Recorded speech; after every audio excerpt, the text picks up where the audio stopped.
આજથી 24 વર્ષ પહેલાં ગુજરાતના તત્કાલીન મુખ્યમંત્રી અને વર્તમાનના વડાપ્રધાન શ્રી નરેન્દ્રભાઈ મોદીજીએ 2003માં શિક્ષણનો યજ્ઞ આરંભ્યો હતો, સંસ્કારનો યજ્ઞ આરંભ્યો હતો। આ ગુજરાતના દીકરા દીકરીઓના ભવિષ્ય માટે અને કન્યા કેળવણી અને શાળા પ્રવેશનો જ્યારે પ્રારંભ કર્યો ત્યારે આ સમગ્ર ગુજરાતમાં શિક્ષણનું સ્તર એ સમયે નીચું હતું, પરંતુ આ 24 વર્ષના સમયગાળામાં કન્યા કેળવણી અને શાળા પ્રવેશોને કારણે ડ્રોપ આઉટ રેશિયો એ નહિવત બન્યો છે અને નામાંકન 100% પૂર્ણ થઈ રહ્યું છે।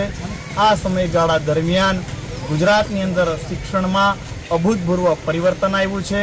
અને ગામડે ગામડે નવીન શાળાઓ, લેબોરેટરી, કમ્પ્યુટર અને ભૌતિક સાધનોમાં વધારો કરીને